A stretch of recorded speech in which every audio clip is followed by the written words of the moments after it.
Comment amener une personne à prendre conscience qu'elle a des comportements auto-sabotage de manière à ce qu'elle puisse se sentir mobilisée contrairement à juger attaquée?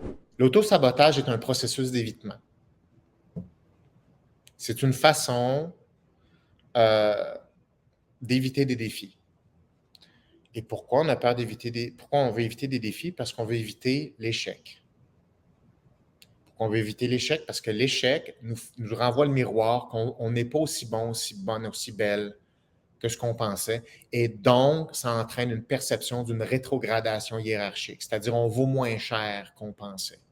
Et ça, il y a une allergie des humains à ça. Les humains sont allergiques aux chutes hiérarchiques, comme on en parle souvent dans Précole. Donc, les humains se distribuent dans une hiérarchie socio-économique, puis il y a plein de hiérarchies dans la vie. Là. Une hiérarchie, ce n'est pas une chose. Il y a beaucoup de types de hiérarchie dans toutes les variables possibles. OK? Mais les humains tendent toujours vers le haut de la hiérarchie et ils vont même changer de type de hiérarchie pour optimiser leur positionnement. Les humains, c'est obsédé par le prestige hiérarchique. Fine, pas de problème.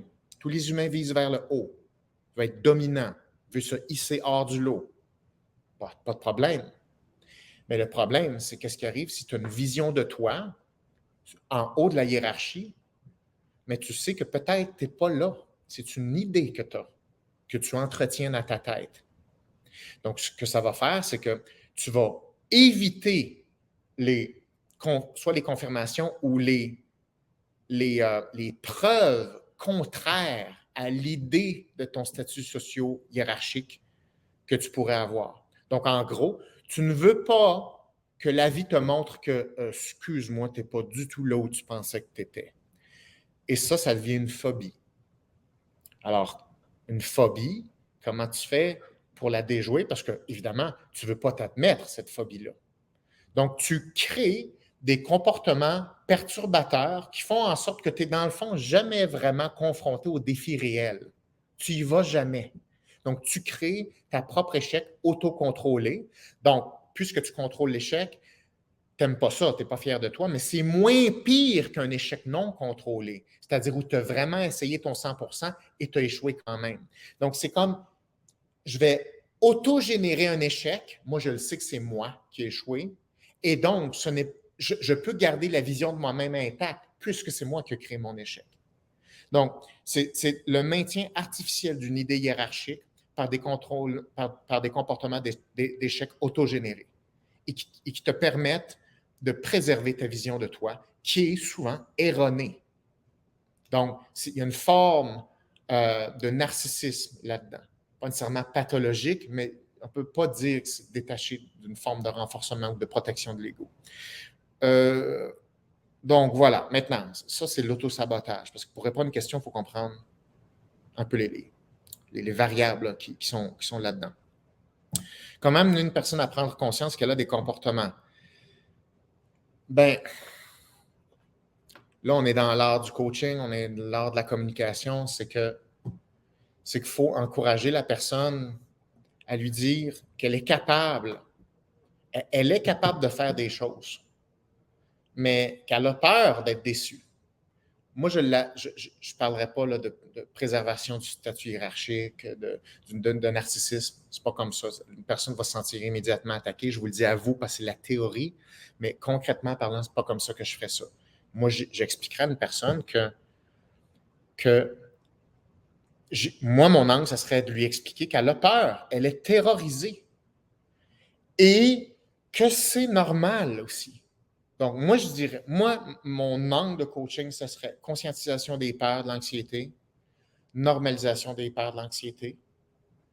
Un coup que ça s'est fait, prise de conscience des conséquences de ces peurs-là, si elle évite les peurs, c'est-à-dire en prenant une porte de sortie, où elle ne peut pas se donner même la chance de matérialiser des forces.